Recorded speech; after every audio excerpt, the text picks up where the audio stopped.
E estamos reunidos exatamente para adorar esse Deus que é fiel. E a palavra diz que mesmo que sejamos infiéis, Ele permanece fiel. Não pode negar-se a si mesmo. Vamos abrir nossas Bíblias no livro de Eclesiastes, capítulo 3. Estaremos lendo os versos de 1 a 8. Eclesiastes, capítulo 3, versos de 1 a 8. Estamos dando continuidade à série de estudos a respeito do tema da convenção para este ano, mas que é o tema para as nossas vidas, integralmente submissos a Cristo. Integralmente submissos a Cristo. E temos aplicado um segundo tema, que é a administração da vida. Nós, como administradores de tudo que Deus coloca nas nossas mãos.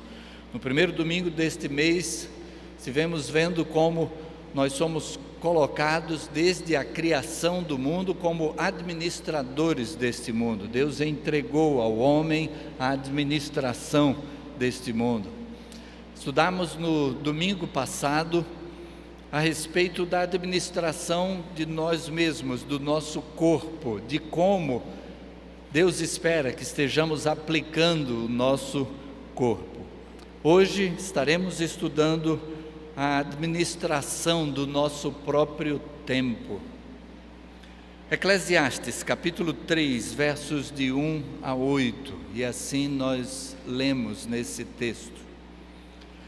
Tudo tem o seu tempo determinado e há tempo para todo propósito debaixo do céu.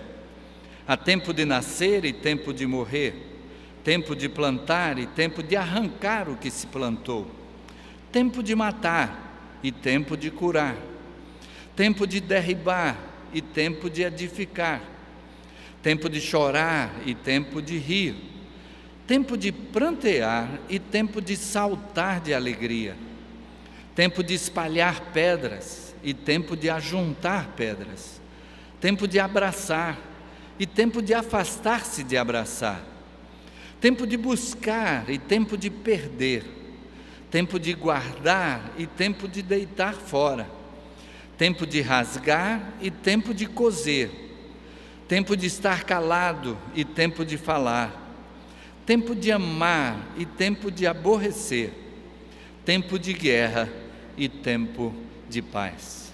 Vamos orar? Senhor Deus, louvamos o Teu nome, Pai, porque Tu estás presente na nossa vida para nos guiar em todo o tempo. E em tudo aquilo que fazemos, podemos confiar na Tua mão, na Tua orientação, na Tua direção, para que possamos empregar o nosso tempo da melhor forma possível.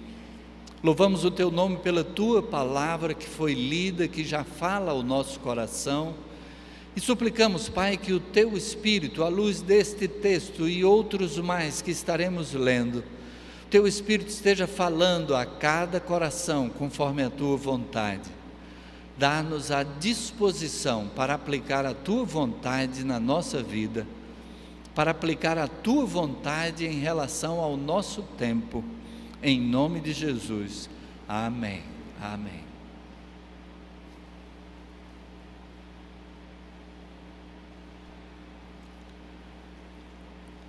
Gostaria de lembrar uma poesia que já citei em mensagens anteriores, e uma poesia que fala bem a respeito do tempo. E o título é exatamente esse, o tempo, ou a conta e o tempo. O autor, existe uma certa controvérsia, é tido como sendo de Laurindo Rabelo, mas há também afirmações. Laurindo Rabelo viveu no início do século XIX, e há afirmações de que teria sido de um frei português de nome Antônio das Chagas, que viveu no século XVII. Mas há quem diga que mesmo Antônio das Chagas tenha citado um poema daquele período entre os séculos 16 e 18.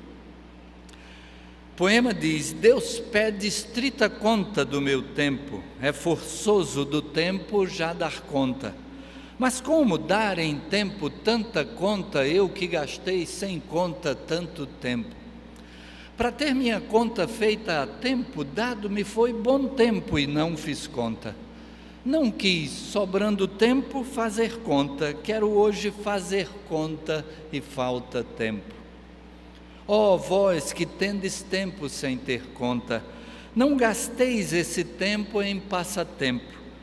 Cuidai enquanto é tempo em fazer conta. Mas, se os que contam com seu tempo fizessem desse tempo alguma conta, não chorariam como eu o não ter tempo. Esse poema fala que o tempo é algo precioso, que o tempo é algo que passa e quando passa não tem como fazê-lo voltar atrás, não há como recuperar o tempo perdido, há como talvez você aproveitar melhor o tempo presente para cobrir o que ficou faltando no tempo passado, no tempo perdido no passado. E diz também que a respeito desse tempo nós haveremos de prestar conta. Eu gostaria que meditássemos um pouco nessa aplicação do tempo. Como aplicamos o nosso tempo? É claro que boa parte do nosso tempo nós já o aplicamos no trabalho, boa parte do nosso tempo nós aplicamos no sono, e apesar de que alguém já disse que 1/3 da nossa vida nós passamos dormindo. 1/3 da nossa vida nós passamos dormindo. Porque se dormirmos 8 horas por dia, e 8 horas é exatamente 1/3 do dia, quando somarmos todas as noites dormidas, se dormimos essas 8 horas, então 1/3 da nossa vida terá sido passada dormindo. Mas Deus quis que fosse assim também. O tempo dormindo não é tempo desperdiçado, é tempo investido. O nosso organismo também carece disso. E até mesmo o nosso coração, que bate continuamente a vida toda, mas ele bate e para, bate e para, bate e para. Nosso organismo precisa também da reposição das energias desse tempo de sono. Mas temos o tempo que aplicamos no lazer. Aqueles que gostam de, por exemplo, futebol, muitas vezes acordam cedíssimo, ou qualquer outro esporte, pode ser a corrida, pode ser o tênis. Há um grupo daqui da igreja que costumava levantar no sábado para jogar, estar na quadra às 6 da manhã, para jogar tênis, para pegar um horário que não tivesse ninguém, naquelas quadras ali na beira-mar do Pina. E é necessário, é lazer, é até algo que a gente emprega o físico, e como estudamos no domingo passado, precisamos cuidar bem do nosso corpo. O tempo que passamos com os amigos, os compromissos que assumimos.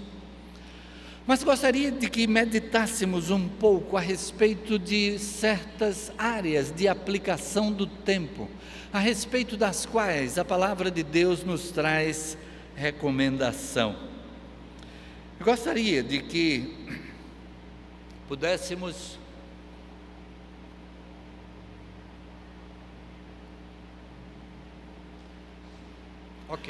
Ok, Léo, obrigado. Pudéssemos meditar no tempo como administradores que somos desse tempo. E gostaria de que pensássemos em primeiro lugar a respeito do tempo que dedicamos à oração e de como precisamos investir bem o tempo em oração. O Senhor Jesus precisava de oração. E se Jesus precisava de oração, nós podemos ter uma ideia de como nós também precisamos de oração. O Senhor Jesus é próprio Deus feito homem, mas Ele se esvaziou da divindade e assumiu posição semelhante à nossa. Ele veio para experimentar tudo aquilo que experimentamos, e para aquilo que Ele precisava para enfrentar a vida, Ele sentia que precisava estar em comunhão com Deus. Jesus fez da oração sua primeira iniciativa no início do ministério.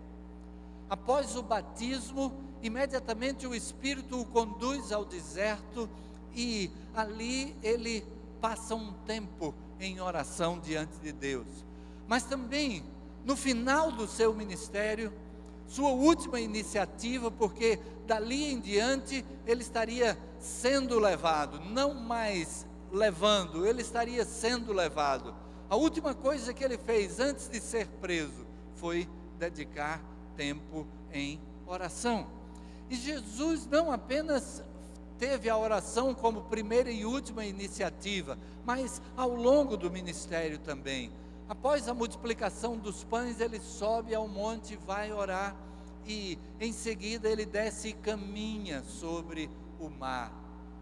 Antes da indicação dos 12, o Senhor Jesus dedicou um tempo em oração. A gente pode imaginar de que forma é que você indicaria 12 pessoas que estariam lhe seguindo para transformar o mundo? Como é que ele escolheria esses 12? E Jesus se dedica à oração, passa a noite inteira em oração, e quando o dia amanhece, ele desce e então convida aqueles 12, define, dentre aqueles que o seguiam, ele define 12 para que estivessem com ele e os enviasse a pregar. Ele dedicava muito tempo à oração. Já citamos aquele momento no início do ministério em que ele no deserto está em oração, e ele passa 40 dias e 40 noites ali em oração. E quando Satanás chega para Jesus e diz: olha, não fique somente aí orando não, coma também, transforma essas pedras em pães, tu não estás com fome, transforma essas pedras aqui em pães e sacia a tua fome. Naquela hora o Senhor Jesus diz: nem só de pão viverá o homem, mas de toda palavra que procede da boca de Deus. Jesus estava recebendo de Deus ali a orientação para o início do seu ministério. E então o que havia de mais importante era ele receber de Deus essa orientação. Depois de 40 dias, quando Satanás vem e diz: interrompe esse processo e come, o Senhor Jesus diz: eu estou fazendo algo mais importante. Eu não vou parar, porque eu estou me alimentando da orientação do Pai. Como nós precisamos da orientação do Pai. E de que forma temos buscado essa alimentação? De que forma temos dedicado ao Senhor um tempo a respeito daqueles problemas que a gente poderia citar como problemas cotidianos, como aquilo que acontece no seu dia a dia, no seu trabalho, que parece a princípio que, aspas, não tem nada a ver com Deus. Como se Deus só tivesse a ver com aquilo que diz respeito diretamente ao culto, à igreja, ao seu reino, desta maneira assim, formado pelos crentes em comunhão, desenvolvendo uma atividade para o crescimento do seu reino. O seu reino está em tudo aquilo que fazemos. O seu reino está nas menores coisas. O seu reino está na hora que alguém pega uma vassoura e vai varrer a casa. O seu reino está na hora de pendurar a roupa no varal. O seu reino está na hora de prepararmos um documento para ser enviado a uma empresa, a uma instituição, a algum órgão. O seu reino está em tudo aquilo que nós fazemos. Porque a palavra de Deus diz que tudo que fazemos, quer comais, quer bebais ou façais outra coisa qualquer, fazei tudo para a glória de Deus. Que Deus seja glorificado em tudo aquilo que fazemos. Que possamos receber a orientação de Deus, a sabedoria de Deus, até para escolher as palavras naquela redação que citamos. Precisamos estar com o tempo dedicado em oração. Jesus passou 40 dias no início do seu ministério, pedindo a direção do Pai. Quando citamos, antes da indicação dos 12, ele passou uma noite inteira em oração. Talvez pudéssemos pensar que as melhores pessoas para serem indicadas por Jesus fossem aqueles com o maior conhecimento da palavra, das Escrituras. Ele talvez chamasse os intérpretes da lei, talvez ele chamasse os escribas, aqueles que eram copistas da palavra, aqueles que tinham intimidade com essa palavra, que tinham a função de ensinar esta palavra. Mas Jesus não chamou nenhum destes. Talvez os sacerdotes, aqueles que, em princípio, estariam mais próximos de Deus, aqueles que entravam no templo para apresentar o sacrifício. Mas Jesus, sob a direção de Deus, ele escolheu, primeiro, pescadores, homens de diversas funções, alguém envolvido na política, um zelote, que era um grupo, que a gente poderia dizer assim, meio revolucionário. Ele escolheu um publicano, alguém que era odiado pelos judeus, Levi, Mateus. Ele veio a ser aquele que fez o registro da história do Senhor Jesus Cristo. Jesus pediu a direção de Deus, orou uma noite inteira e quando desceu, então chamou. Aquelas pessoas já estavam convivendo com Jesus. Jesus já conhecia possivelmente o nível de perguntas que essas pessoas faziam. Jesus já estava no seu ministério havia aproximadamente 1 ano. E então as pessoas já o seguiam, já andavam após ele. E alguns ele já tinha chamado individualmente. E agora ele completa esse grupo de 12, a quem estaria confiada a responsabilidade de levar avante a mensagem do Evangelho, a quem o Senhor Jesus deixaria o compromisso de fazer com que o mundo inteiro pudesse ouvir a respeito da salvação. Em outros momentos, Jesus passou várias horas. Citamos que a sua última iniciativa no ministério foi ali no Getsemane. E ele ausenta-se dos discípulos, ele chama 3 para estarem mais perto dele, e ainda se afasta um pouco mais, está em oração. Quando volta, encontra aqueles dormindo, e ele os repreende dizendo: nenhuma hora pudestes estar comigo em oração. A repreensão de Jesus para com os discípulos foi porque nem por 1 hora eles haviam resistido para estar em oração com o Senhor Jesus. Como seria a consideração do Senhor Jesus para conosco? Quanto tempo temos dedicado à oração? Jesus dedicava um tempo extenso. E nós precisamos desse tempo dedicado à oração. O próprio Jesus recomendou aos discípulos, ele disse: vigiai e orai para que não entreis em tentação. Ele também diz em Lucas 18, verso 1, disse-lhe Jesus uma parábola sobre o dever de orar e nunca esmorecer. Nunca esmorecer. Às vezes a pessoa se pergunta assim: será que eu devo orar a Deus a respeito de um problema, a respeito de uma situação, mais de uma vez? Porque no momento que eu orei uma vez, Deus já sabe o problema. E então, será que eu preciso repetir aquele problema em oração? Aqui esse texto diz que nós temos o dever de orar sempre e nunca esmorecer. Mas a gente tem também o exemplo do próprio Jesus, que naquela noite, a véspera da sua morte, ele orou ao Pai, dizendo: Pai, se possível, passa de mim este cálice sem que eu o beba, mas seja feita a tua vontade e não a minha. E o texto bíblico diz que ele foi segunda vez e foi terceira vez, dizendo as mesmas palavras.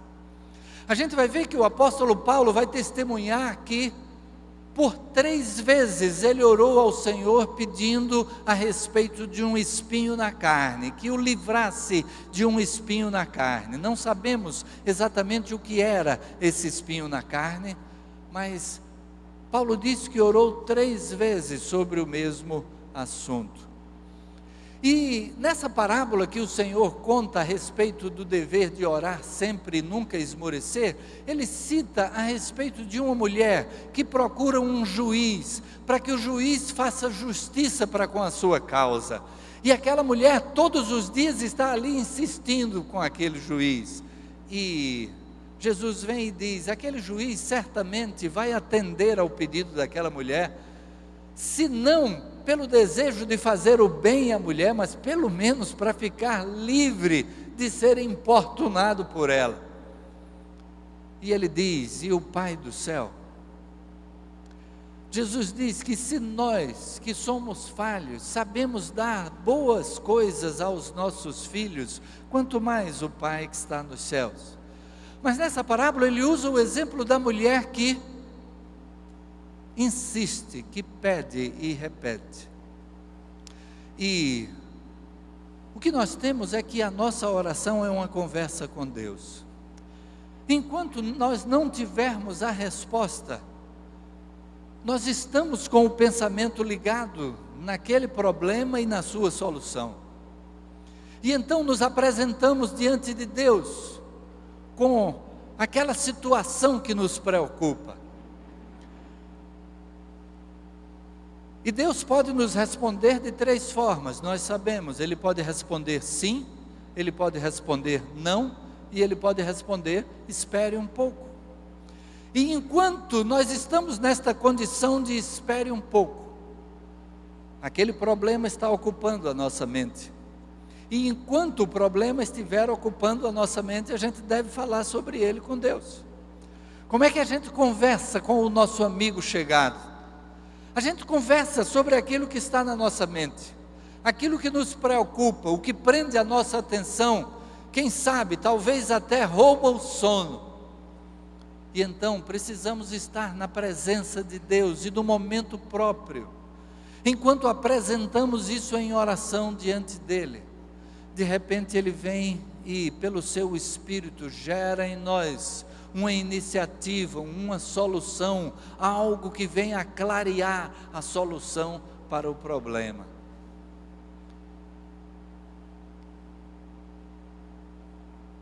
Logo em seguida, depois dessa parábola do juiz iníquo, o Senhor Jesus conta também a história do fariseu e do publicano. E nessa segunda parábola, o Senhor Jesus menciona um fariseu e um publicano que vão ao templo para orar, e o fariseu vai até lá na frente, primeiro banco, e levanta os braços e diz: graças te dou, Senhor, porque não sou como aquele publicano, porque eu entrego o dízimo de tudo que recebo, porque eu faço as minhas orações, porque eu jejuo 2 vezes na semana. Era recomendado que cada judeu jejuasse 1 vez na semana. Aquele homem vem e diz: eu jejuo 2 vezes na semana, eu sou melhor do que os outros, eu estou numa posição muito boa.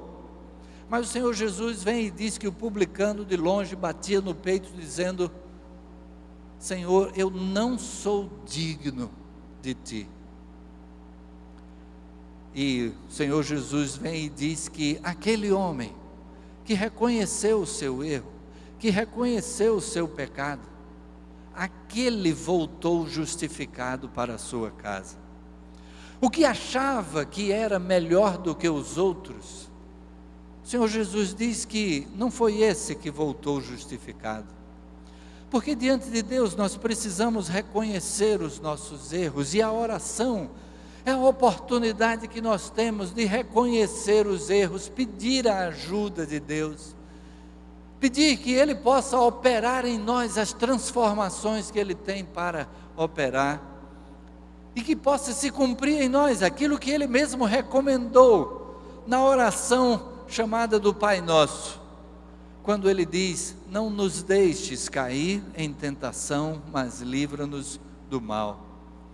Nessa oração há uma confissão de pecado, perdoa as nossas dívidas, e há a súplica para que Ele nos ajude a não cair em tentação, a corrigirmos o curso da nossa vida, a mudarmos de atitude naquilo em que precisamos mudar.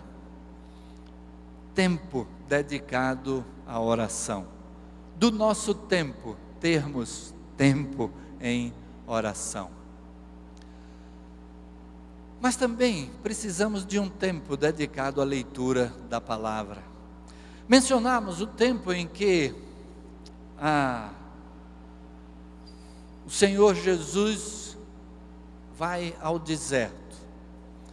Mas antes de falar de Jesus no deserto, antes, lá no livro dos Salmos, aproximadamente 900 anos antes de Jesus, já estava escrito no Salmo 119: de que maneira poderá o jovem guardar puro o seu caminho? Observando-o segundo a tua palavra. Se nós falarmos a respeito de confessar o pecado, de pedir a ajuda a Deus, nós precisamos estar com a nossa mente alimentada da palavra. O apóstolo Paulo, lá em Romanos capítulo 12, ele vai dizer: rogo-vos, pois, irmãos, pela compaixão de Deus, que apresenteis os vossos corpos em sacrifício vivo, santo e agradável a Deus, que é o vosso culto racional. Meditamos nesse versículo no domingo passado, mas na sequência ele diz: e não vos conformeis com este mundo, mas transformai-vos pela renovação da vossa mente, para que experimenteis qual seja a boa, agradável e perfeita vontade de Deus. Para que nós possamos ser transformados, para que a gente não esteja se conformando com este mundo, é preciso que a nossa mente esteja alimentada também da palavra de Deus. É preciso que estejamos relembrando até aquilo mesmo que nós já sabíamos. Um texto que nós já sabíamos até decorado, mas na leitura da palavra, aquele texto fala ao nosso coração mais uma vez, nos alerta, nos exorta, nos repreende, nos corrige. E então, de que maneira poderá o jovem guardar puro o seu caminho? Observando segundo a tua palavra. 2 versículos adiante: guardo no coração as tuas palavras, para não pecar contra ti. Palavra de Deus deve estar no nosso coração, para não apenas gravada na mente, decorada, mas no coração, o desejo de aplicar na nossa vida, estarmos envolvidos com ela. E aí o Senhor Jesus, quando foi levado ao deserto, e quando Satanás o tenta ali por 3 vezes, a resposta de Jesus foi: está escrito. Jesus combateu as tentativas de Satanás, de fazê-lo se desviar do propósito que Deus tinha por ele, para ele combateu com a palavra. Está escrito. Está escrito: nem só de pão viverá o homem. Está escrito ao Senhor teu Deus adorarás e só a Ele servirás. Está escrito: não tentarás ao Senhor teu Deus. Também em Mateus capítulo 22, verso 29, respondeu-lhe Jesus: errais não conhecendo as Escrituras, nem o poder de Deus. O erro daqueles que chegaram para tentar pegar Jesus em alguma falha, fazer com que Jesus cometesse algo que pudesse ser incriminado, de que ele pudesse ser incriminado. A pergunta tem como resposta esta repreensão de Jesus: errais não conhecendo as Escrituras. E então ele corrige aquelas pessoas que chegam diante dele, mais uma vez com a palavra. Tempo dedicado à leitura da palavra. Mas a igreja cristã primitiva também tinha essa dedicação. Logo no início, em Atos capítulo 2, verso 42, logo após ali a descida do Espírito Santo, logo depois então que a igreja é capacitada por Deus para sair e pregar. O que é registrado por Lucas no livro de Atos é que eles perseveravam na doutrina dos apóstolos e na comunhão, no partir do pão e nas orações. Eles perseveravam no ensino dos apóstolos. Eles perseveravam naquilo que Jesus ensinou e que nós temos registrado no Novo Testamento, nos evangelhos, nas cartas. A igreja perseverava no ensino dos apóstolos. E esta igreja que perseverava no ensino dos apóstolos, perseverava também na comunhão com os irmãos, no partir do pão, na ceia do Senhor e nas orações. E o apóstolo Paulo, escrevendo a Timóteo, na segunda carta, capítulo 3, verso 17, ele diz: toda a Escritura é inspirada por Deus e útil para o ensino, para a repreensão, para a correção, para a educação na justiça, a fim de que o homem de Deus seja perfeito e perfeitamente habilitado para toda boa obra. A palavra de Deus tem o propósito de quê? Ensino. Nós precisamos ser ensinados. Repreensão. Será que nós precisamos ser repreendidos? Será que Deus precisa corrigir coisas na nossa vida? E então Ele repreende e corrige, e educa na justiça, a fim de que nós estejamos caminhando para sermos semelhantes a Jesus Cristo, caminhando para a perfeição. Tempo dedicado à leitura da palavra. Mas também um tempo dedicado ao culto. Por que é que nós nos reunimos para adoração congregacional? Muita gente pensa às vezes assim: pastor, não tenho ido para a igreja, mas eu não deixo de fazer meu culto doméstico, eu não deixo de fazer o meu período de oração, de leitura da palavra, e então eu estou assim, junto com Deus. Mas a igreja cristã primitiva também, quando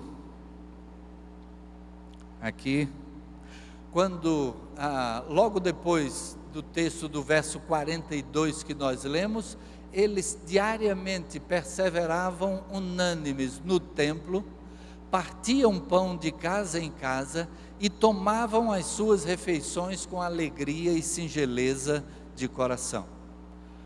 A igreja cristã primitiva, aquela igreja que vivenciou o ensino do Senhor Jesus, que foi orientada ali pelos apóstolos após a subida do Senhor Jesus Cristo, era uma igreja que estava no templo e até nas casas. Ela se reunia no templo e ia para as casas. No templo havia um alpendre, chamado o alpendre de Salomão, que era o ponto de encontro dos cristãos.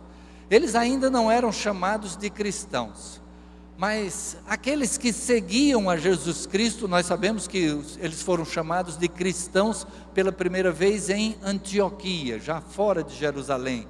Mas ali em Jerusalém, eles se reuniam no alpendre de Salomão. Os judeus costumavam se reunir à hora nona para a oração. Aqueles que seguiam a Jesus, então, passaram a aplicar esse tempo reunindo-se num local específico ali no templo, e ali eles tinham um propósito a mais na sua oração. Não simplesmente aquele cumprimento do que os demais judeus praticavam na expectativa da vinda do Messias, mas agora eles se reuniam para celebrar que o Messias, o enviado de Deus, o Salvador, já veio. E Jesus então assumiu na cruz a nossa condenação, para que nós pudéssemos ter vida, vida eterna, vida em abundância, perdão de pecados, segurança de toda a eternidade no céu com Deus. Os discípulos então reuniam-se no templo, mas eles reuniam-se também de casa em casa, estavam juntos, agrupados para o partir do pão. O partir do pão era celebrado assim, nos grupos, nas casas, e então eles estavam todos os dias. E aí tem mais isso, né? Eles reuniam-se não só uma vez na semana, mas diariamente perseveravam unânimes no templo e nas casas. A igreja em Troade recebe uma visita do apóstolo Paulo, e nós vamos ver que naquele momento eles se reúnem no primeiro dia da semana, e nesse primeiro dia da semana eles celebram a ceia do Senhor. O texto diz: no primeiro dia da semana, estando nós reunidos com o fim de partir o pão, Paulo, que devia seguir viagem no dia imediato, exortava-os e prolongou o discurso até a meia-noite.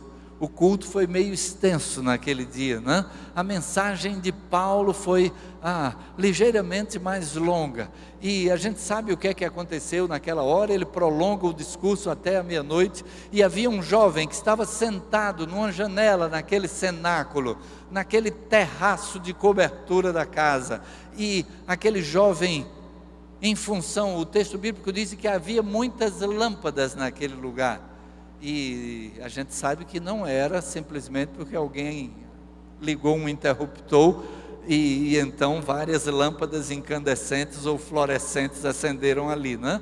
Muitas lâmpadas quer dizer, havia vários ou candeeiros ou tochas, né, que estavam ali iluminando o ambiente, e então a fumaça era muita, e aquele homem foi ficando com os olhos talvez cansados e irritados com aquela fumaça, e pega no sono e cai da janela, e a palavra diz que ele morre.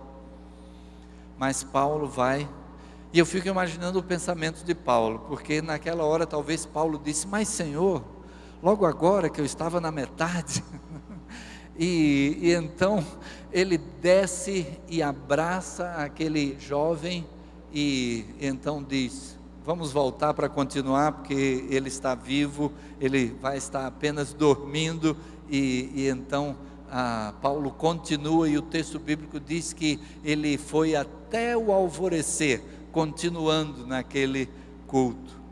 A igreja cristã primitiva dedicava tempo para a adoração ao Senhor, para a celebração, para a meditação na palavra de Deus. O escritor, a carta aos Hebreus, também, ele vai dizer: não deixemos de congregar-nos como é costume de alguns, antes façamos admoestações, e tanto mais quanto vedes que o dia se aproxima. Não deixemos de congregar-nos, esta é a recomendação da palavra de Deus, porque quando estamos então juntos com os nossos irmãos, nós somos ajudados pelos nossos irmãos na caminhada, e nós ajudamos o irmão na caminhada. A gente aprende com a vida do irmão, e o irmão aprende com a nossa vida. A gente tem a oportunidade de celebrar juntos ao Senhor cânticos de louvor, de adoração. Agora, se todo mundo ficasse em casa, e talvez até assistindo pela internet, a gente ia ter só a banda aqui na frente, porque estaria vindo por efeito de escala, né? Ou talvez algum visitante que chegasse, e o visitante chegaria, olharia para a congregação e diria o quê? Ninguém aqui tem interesse na celebração ao Senhor. A internet é algo muito bom, e então tem um alcance para quem não pode chegar até aqui. Mas não deixemos de congregarmos, como é costume de alguns. E então, essa é a recomendação da palavra. Alguns dos textos que nós citamos aqui mencionaram a ceia do Senhor. E hoje nós temos a oportunidade da celebração da ceia do Senhor. Os irmãos sabem que nesse período, nesse mês de janeiro, nós estamos com o culto e a escola bíblica juntamente, né? Em classe única dentro do próprio culto. E então temos estudado a palavra e utilizado um pouco mais de tempo nesse estudo. E neste estudo da palavra, nós vemos a prática da igreja cristã primitiva, a prática da ceia do Senhor, o cumprimento dessa ordenança deixada pelo Senhor Jesus Cristo. E em Mateus capítulo 26, a partir do verso 26, o Senhor Jesus diz: enquanto comiam, Jesus tomou o pão e abençoando-o, o partiu e o deu aos discípulos, dizendo: tomai, comei, isto é o meu corpo. E tomando um cálice, rendeu graças e deu-lhe, dizendo: bebei dele todos, pois isto é o meu sangue, o sangue do novo pacto, o qual é derramado por muitos para remissão dos pecados. Mas digo-vos que desde agora não mais beberei deste fruto da videira, até aquele dia em que convosco o beba novo no reino de meu Pai. E tendo cantado um hino, saíram para o Monte das Oliveiras. A gente vê aqui até que aquela reunião teve essa participação congregacional do cântico. Tendo cantado um hino, saíram para o Monte das Oliveiras. Mas o Senhor Jesus vem e dá essa ordem. E o apóstolo Paulo, escrevendo a respeito desse momento, vai dizer que o que Jesus ensinou foi: fazer isto em memória de mim. E então, nesse instante, participamos desse memorial de quando Deus se fez homem em Jesus Cristo, e tendo experimentado tudo aquilo que nós experimentamos, Ele se entregou para morrer na cruz. Quando Jesus estava sendo preso, Pedro puxa da espada e tenta agir em defesa de Jesus, começar ali uma luta armada, mas Jesus o repreende, cura aquele homem que foi atingido na orelha pela espada de Pedro, e ele diz: Pedro, foi para isto que eu vim. Se eu quisesse, eu não pediria ao Pai, e o Pai mandaria 12 legiões de anjos. Uma legião era formada por 6.000 soldados romanos. Uma legião romana, 12 legiões de anjos, então seriam 72.000 anjos que estariam ali formando o exército em minha defesa. Mas ele diz: foi para isto que eu vim. E então o Senhor Jesus assume a cruz no nosso lugar, no meu lugar, no seu lugar, para poder me oferecer perdão dos meus pecados, para oferecer a você perdão dos seus pecados. O Senhor Jesus pagou o preço ali na cruz, levando sobre si condenação que era nossa, para que nós pudéssemos ter vida. Graças a Deus que a sua morte precedeu algo de igual importância, a sua ressurreição. Se ele tivesse simplesmente morrido e ido para o céu, ficaríamos na dúvida: será que ele vai cumprir tudo aquilo que ele prometeu? Mas ele deu prova de que poderia nos ressuscitar no último dia, como prometeu, reassumindo a própria vida. Ele ressuscitou, está à direita do Pai e intercede por nós, diz a palavra. Este é o momento então em que lembramos quando o Senhor Jesus se entregou em nosso lugar e para a nossa salvação. Ele ressuscitou, está à direita do Pai. A alegria que podemos ter pela salvação por meio da fé no Senhor Jesus, a segurança de vida eterna, de estarmos com Ele no céu para todo o sempre. O Senhor Jesus disse que nós nunca deveríamos esquecer este fato e por isso instituiu, estabeleceu este momento como este memorial. E assim nós convidamos a todos que são membros de igreja evangélica em comunhão com a sua igreja, tendo já através do batismo dado o testemunho de que morreu para a vida velha sem Jesus e ressuscitou, renasceu, nasceu novamente para uma vida onde Jesus é Salvador e Senhor. Convidamos aqueles previamente orientados para a distribuição dos elementos do pão e do vinho. E lembramos que o pão continua sendo pão, mas ele nos lembra o corpo de Cristo ferido ali na cruz. O vinho continua sendo vinho, mas ele também nos lembra o sangue de Cristo, que foi derramado ali na cruz para a purificação do nosso pecado. E assim, participemos desta hora.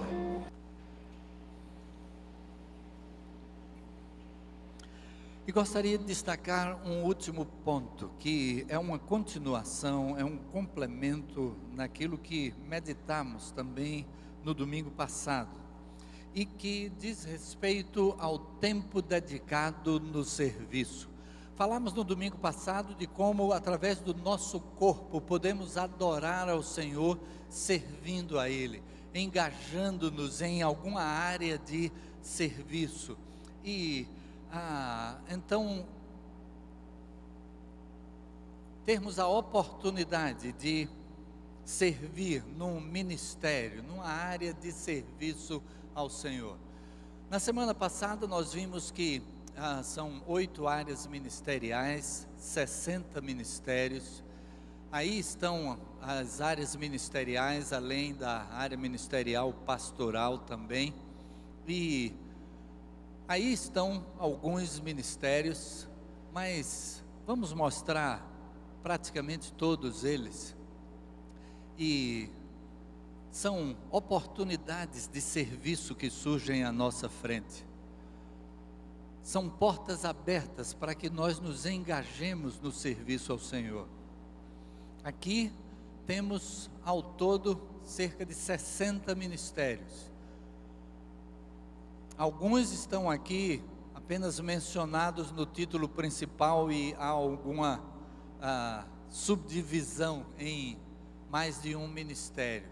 Mas aí estão os ministérios que a igreja tem iniciado e onde pessoas têm dedicado do seu tempo, onde vidas têm sido transformadas no serviço ao Senhor. Ao servirmos ao Senhor, nós mesmos experimentamos crescimento em nós. E então, são oportunidades que Deus nos dá para que dediquemos tempo no seu serviço. E então, algum tempo semanal, talvez você está tão envolvido com a sua própria agenda, com tanta coisa, que aí possa dizer, eu vou deixar isso para quem esteja desempregado, para quem já se aposentou, talvez alguém que não trabalha fora e então tem algum tempo para dedicar. A gente vai ver um pouco mais a respeito desse pensamento logo adiante, mas o desafio é podermos dar um tempo semanal de serviço. Que tempo tem sido dedicado ao serviço do Senhor? E então, talvez você não saiba o que fazer, aonde você pode se encaixar. Se for este o seu caso, marque para conversar, ou comigo. A irmã Vânia é que lidera o seminário de rede ministerial, ela estará também à disposição para mostrar o leque de oportunidades. Você pode procurar algum dos líderes de área ministerial e que eles vão dar uma orientação, mesmo a minha pessoa, e a gente vai ter alegria em poder apontar, dentro daquilo que é a sua maneira de ser, algo que possa ser feito para o crescimento do reino de Deus. Tempo dedicado de serviço ao próximo. O que é que talvez você possa fazer para alguém que está bem próximo de você, um vizinho, ou alguém que está na rua, mora na rua próximo a você? O que é que pode ser então feito? Diz o ditado que quem não vive para servir, não serve para viver. E o Senhor Jesus tem o exemplo dado a esse respeito, pois o próprio Filho do Homem não veio para ser servido, mas para servir e dar a sua vida em resgate por muitos. Então Jesus nos dá o exemplo de serviço. Mas aí pode ser que o problema seja nessa direção, falta de tempo. Você diz, infelizmente minha agenda é tão cheia que falta-me tempo. E aí a gente lembra que cada pessoa no mundo recebe 24 horas por dia. Ninguém recebe mais, ninguém recebe menos. Então, a gente não pode se queixar de falta de tempo se a gente está recebendo tanto quanto todas as pessoas no mundo. Deus nos dá 24 horas a cada dia. Cada início de dia é a promessa de que você dispõe de mais 24 horas. Agora, nessas 24 horas, você vai ocupar o seu tempo de acordo com as suas prioridades. Recentemente, uma pessoa da igreja chegou para mim e disse: pastor, eu estou iniciando um novo negócio. E aí eu fiquei pensando, estou iniciando um novo negócio, vai precisar se dedicar mais ao negócio, vai dizer que não vai cumprir até com as funções que já tem. Mas aquela pessoa disse: eu estou querendo, nesse novo negócio, eu vou separar um expediente por semana para investir na igreja. Em que é que eu posso ajudar?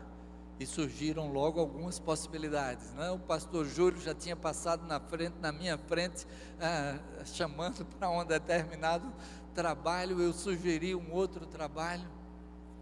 De que forma é que eu vou separar?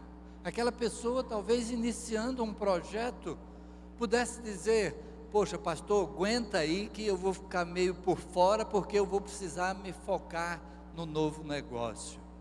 Mas quando a gente separa o tempo para Deus, Deus abençoa e faz com que o restante do nosso tempo tenha um proveito ainda maior. O restante do nosso tempo, aquilo que nós fazemos no restante das horas que a gente aplica dentro do nosso negócio, no nosso trabalho, etc.,